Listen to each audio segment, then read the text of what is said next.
I'm Ibrahim Troy, and today I am pulling off your masks. He threatened to destroy my country. The state of Israel. The deadline arrived. The world was watching, but Netanyahu did nothing. For 72 hours, silence echoed from Tel Aviv. No response. No statement. Just stubborn silence, as if Ibrahim Troy's words didn't matter. But what happened next caught everyone off guard. Not the media, not diplomats, and certainly not Netanyahu saw this coming. The moment the clock hit zero, Troy acted. And his actions didn't just send a message, they changed conversations in capitals around the globe. Let's rewind 72 hours. Earlier, during a historic summit in Nairobi, President Ibrahim Troy stood before a gathering of African and non-aligned nations. Without hesitation, he issued a direct deadline to Israel's Prime Minister. Within 72 hours, you must formally acknowledge Africa's sovereignty in its alliances, or we will begin withdrawing from every institution enabling your violence. This wasn't only about Gaza or one particular conflict. It was bigger. It was about respect, autonomy, and ending the treatment of Africa as disposable on the world stage. Yet Netanyahu didn't budge. He brushed off the warning, with Israeli state media dismissing it as symbolic posturing. Western media barely mentioned it. And so, the hours passed, the deadline approached, and Troy remained silent until the very last second. At exactly midnight, GMT, a broadcast went live from Ouagadougou. No anthem, no fanfare, just a black screen. Then appeared Troy in full uniform behind a single microphone, calm and composed. He spoke. Since our calls were ignored, we will no longer remain silent.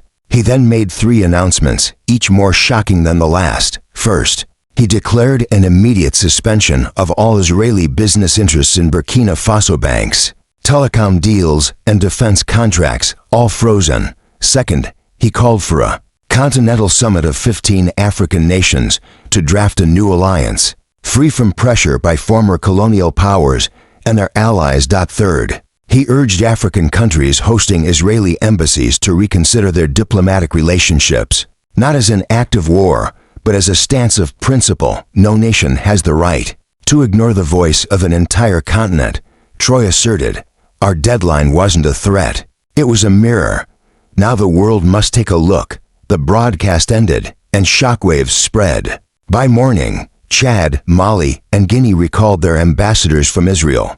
2 other nations halted ongoing Israeli infrastructure projects. South Africa publicly praised Troy's courage and clarity. But the real surprise unfolded on the streets. From Dakar to Dar es Salaam, thousands of young people poured into city centers, waving flags, chanting Troy's name, and carrying signs reading, "Africa will not be silenced.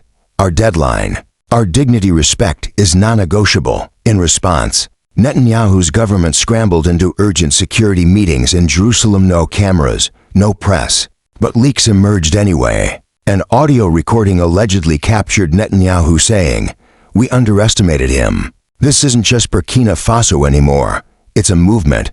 Western leaders had mixed reactions. France urged restraint. The EU called for dialogue, yet no one openly criticized Troy this time. The concern wasn't just diplomatic friction, it was the momentum Troy had ignited. Troy had started something powerful, a new kind of leadership that doesn't ask for inclusion but demands respect. Now, Netanyahu faces a daunting question, not just what's next, but how big and how quickly this movement might grow. When deadlines get ignored, the world doesn't revert to normal, it moves forward. Without you, before you go, do you think Netanyahu underestimated Troy? What would you have done if you were in Troy's position? Let us know in the comments below and tell us where you're watching from. Could this be the start of a global shift? If you felt the tension, hit the like button, subscribe for more real, raw insights into moments the world won't forget.